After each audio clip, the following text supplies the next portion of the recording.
and salutations, it's me, Salty, welcome back to Sensois, and today we're going over the Kingdom War for Cybertron, whatever, Rattrap. Got this off Hasbro Pulse, finally showed up, along with Black Arachnia and Dinobot and Vertebeak, something like that. Not done moving yet. I am in my new place finally, so this setup is going to change again. Perfectly honest with you, I ran out completely of pre-filmed stuff, so I'm just kind of throwing this together real quick to try and fill a gap, so to speak. So there won't be as many comparisons, even though all my stuff is here. I'm not unpacked yet. That is proving to be a Sisyphean task. But anyway, I got the original Rattrap next to him, so that will be a comparison, but don't expect the rest of the kind of height comparisons with the other classes. Looking at him, you can see he's just a blister on a card back, but we get some artwork there at the top. Rattrap himself, Transformers to Karatomi, all that stuff. He's a part of the core class, and you can see him there on the back. Takes 18 steps, it says. We'll do the usual.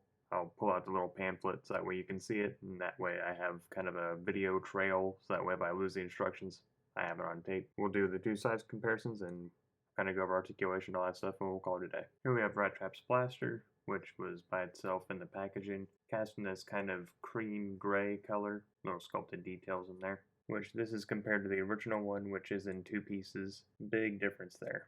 Big difference. Just to get out of the way, there's your size comparison. You can see the original one's a lot bigger. He also has a hard time standing up on his own, at least my old one does.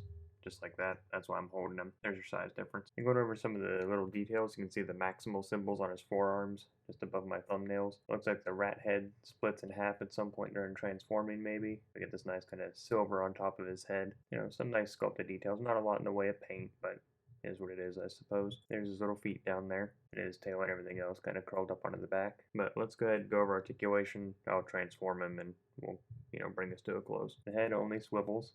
And even then, it doesn't go 360, kind of stops right there.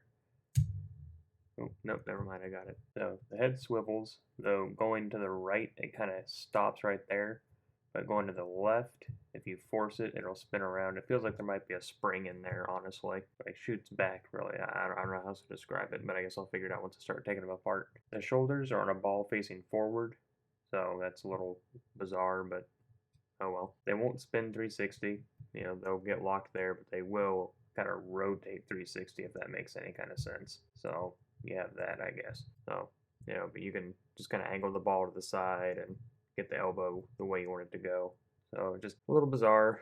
You just got to work with it a little bit.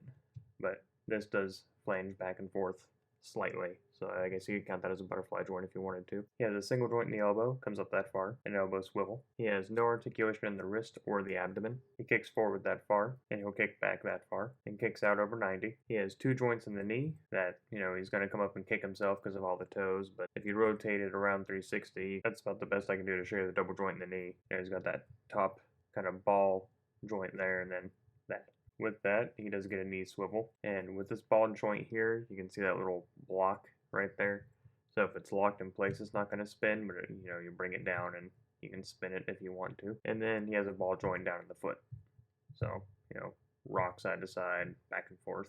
All that out of the way, I'm going to go ahead and transform him, and we'll move right along. As is customary, is to go kind of show you all of these little instructions here on how to transform.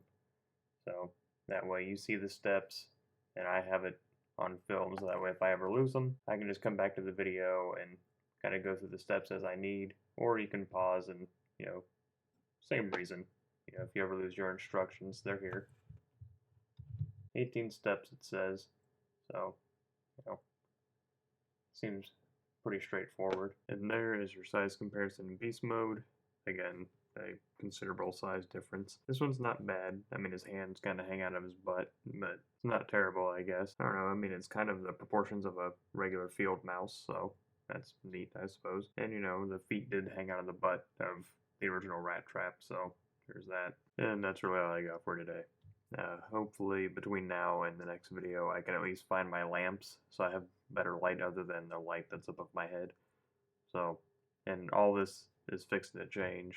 So don't get used to this. I think I'm going to do a big color change, so that'll be coming down the pipeline. I've also got Black Arachnia, like I said, Dinobot, and Vertebeak, one of the other fossil looking ones.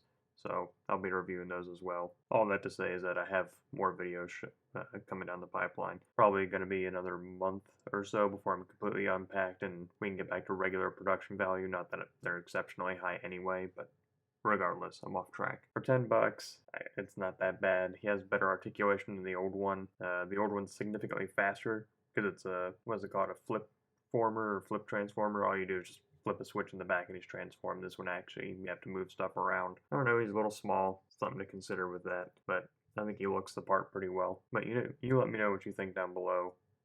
What do you think of Rattrap as a character? Did you like him? Did you not?